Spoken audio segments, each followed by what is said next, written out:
만약 사람을 남자, 여자 말고 딱 두 가지로 구분할 수 있는 기준이 있다면 과연 무엇이 있을까요? 동양인과 서양인, 백인종과 유색인종, 어른과 아이, 부자와 빈자, 천사와 악마, 나랑 친한 사람과 친하지 않은 사람? 뭐 이외에도 수백, 수천 가지가 나올 수 있겠지만 저는 딱 두 가지로 구분해요. 재미있는 사람과 재미없는 사람. 안녕하세요. 지혜의 중심을 찾는 해법, 지중해 TV입니다. 여러분들은 위스키바에 자주 가시나요? 아마 평소에 술을 좋아하시거나 비즈니스를 많이 하는 남자분들은 거기서 술을 드시는 경우가 종종 있을 텐데요. 그런 곳에 가면 술을 편하게 마실 수 있도록 서비스해주고 같이 대화도 해주는 바텐더들이 있잖아요. 이분들이 가장 좋아하는 손님은 어떤 스타일일까요? 자주 오는 사람? 아니면 비싼 술을 먹는 사람? 아니면 팁을 많이 주는 사람? 전혀 아니에요. 저는 술을 아주 좋아하는 사람은 아니지만 거래처 분들과 비즈니스 차원에서 아주 가끔 위스키바에 가는데요. 거기서 일하는 분들과 얘기해보면 가장 좋아하는 손님은 재미있는 사람이래요. 왜냐하면 바텐더들은 자기 근무 시간을 빨리 가게 해주는 사람들이 가장 반가운 거죠. 그런데 자기들끼리 앉아서 사업 얘기만 하거나 고리타분하게 옛날 얘기만 하거나 아니면 바텐더는 관심도 없는 주제를 얘기하면 시간이 더디게 흘러가니까 너무 지루한 거죠. 그런데 반대로 함께 공유할 수 있는 대화 주제를 찾으려고 하고 그걸 또 재미있게 얘기할 수 있는 손님이 오면 시간 가는 줄 모르고 얘기하니까 어느새 퇴근 시간이 되는 거죠. 그래서 바텐더들이 기다리는 손님은 따로 있다고 해요. 돈이 많은 사람도 아니고 좋은 직업을 가진 사람도 아니고 얼굴이 잘생긴 사람도 아니래요. 즐겁게 같이 얘기할 수 있는 유머스러운 사람이라고 해요. 물론 돈도 많고 직업도 좋고 얼굴도 잘생겼는데 유머스럽다? 그럼 완전 VVIP가 되는 거죠. 그럼 여기서 질문. 본인은 어떤 사람인가요? 과연 바텐더들이 반갑게 기다리는 사람일까요? 제가 예전에 있었던 아주 재미있는 사례를 하나 얘기해 드릴게요. 저희 회사 근처에 고급 바가 하나 있는데 술값이 비싸서 자주 가지는 못하고 거래처에서 높은 분이 오시거나 아니면 회사에 축하할 일이 있을 때 가끔 가는데요. 어느 날 직원 2명과 같이 거기에 갔는데 먼저 와서 혼자 술을 드시던 어떤 남자분이 자꾸 저를 쳐다보는 거예요. 나이는 50대 중후반 정도로 보이는데 혹시 아는 사람인가 하고 저도 몇 번 봤는데 잘 모르겠어요. 그런데 한 20분쯤 있다가 그분이 저희 쪽으로 오시더니 저한테 말을 시키는 거예요. 혹시 결례가 안 되면 제가 좀 합석해도 될까요? 라고 묻더라고요. 처음 보는 사람이 술집에서 합석을 하겠다고 하면 좀 이상하잖아요.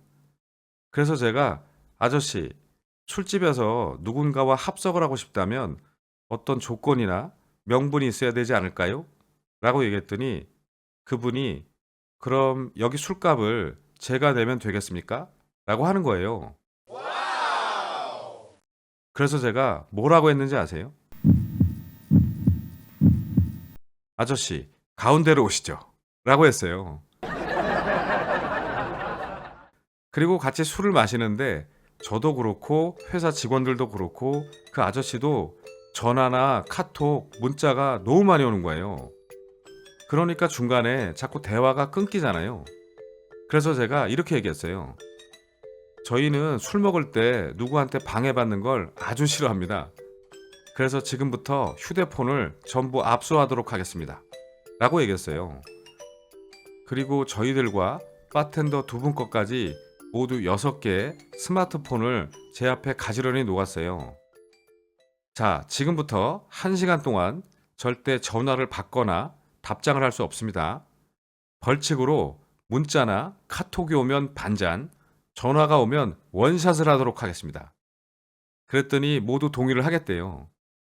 그런데 막상 해보니까 진짜 문자나 카톡이 너무 많이 와요. 저희 직원들은 대부분 광고 문자고 그 아저씨는 대리운전이 많이 오더라고요. 그렇게 게임을 하면서 재밌게 대화를 하는데 그 아저씨가 나름 분위기를 맞춰보겠다고 이런저런 말을 하는데 아주 썰렁한 농담, 철진한 유머를 하는 거예요. 그래서 제가 그때부터 호칭을 아저씨에서 형님으로 바꾸고 이렇게 얘기했어요. 형님, 분위기가 좋다고 아무 얘기나 하시면 안 돼요. 앞으로 그런 얘기를 또 하시면 벌칙으로 5분간 뒤돌아 있도록 하겠습니다. 라고 얘기했어요. 그러니까 남들은 바텐더와 얘기하면서 술을 마실 때 5분 동안 혼자 돌아앉아서 반성의 시간을 갖는 거죠. 저도 회식할 때 분위기에 안 맞는 얘기를 해서 가끔 돌아앉아 있어 보는데 정말 그 5분이 5시간처럼 느껴져요.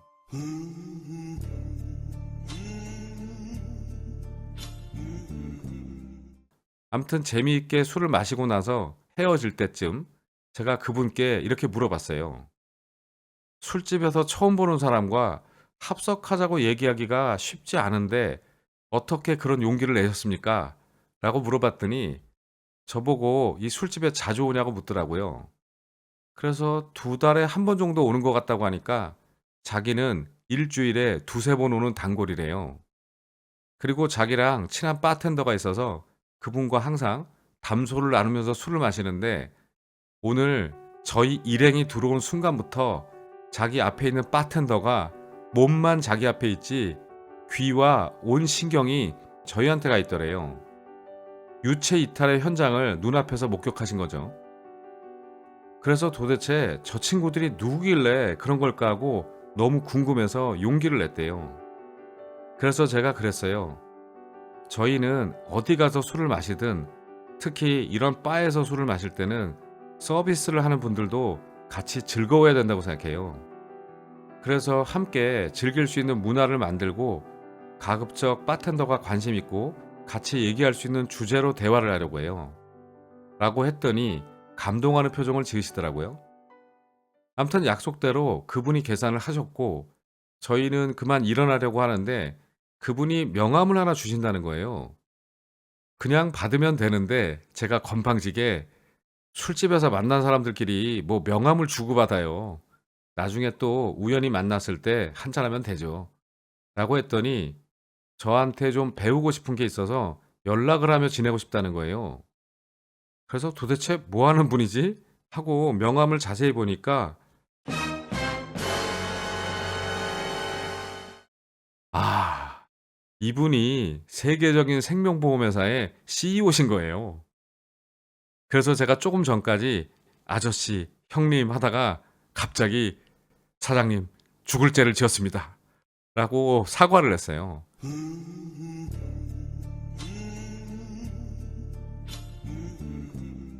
그랬더니 그분이 오늘 즐겁게 술을 먹는 문화가 어떤 건지, 유머가 어떤 건지 많이 깨달았으니 스승님처럼 모시면서 저한테 더 많은 걸 배우고 싶다는 거예요.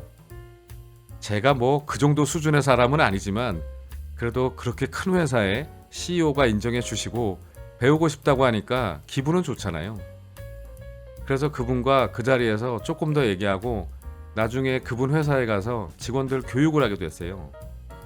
그때 무슨 대화를 했고 어떤 교육을 했는지 자세한 내용을 더 말씀드리고 싶은데 짧게 끝나지 않을 것 같아서 유머 편은 다음에 따로 얘기하기로 하고 오늘 제가 말씀드리고 싶은 핵심은 바로 이거예요. 재미없는 것도 테러다. 원래는 재미없는 것도 범죄다 라고 할까 하다가 말이 너무 강한 것 같아서 테러로 바꾸었는데요.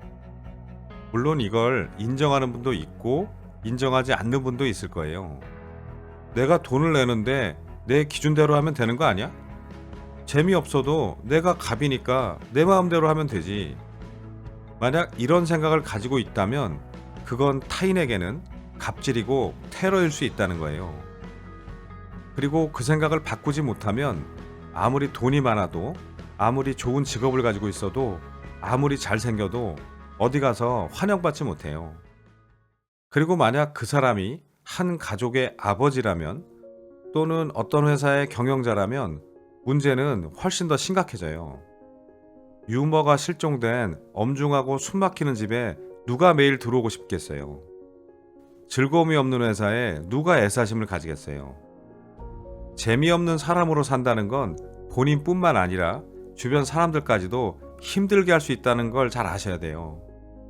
그래서 유머도 타인에 대한 배려라는 걸 먼저 알아야 되고 살아가면서 각별히 노력해야 된다는 것도 깨달으셔야 돼요.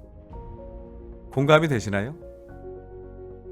암튼 오늘은 여기까지 하고 앞으로 재미있는 문화를 어떻게 만드는 건지, 유머는 어떻게 하는 건지 더 많은 얘기를 듣고 싶은 분들은 구독, 좋아요, 알림 설정을 누르고 다음 영상에서 뵙겠습니다. 감사합니다.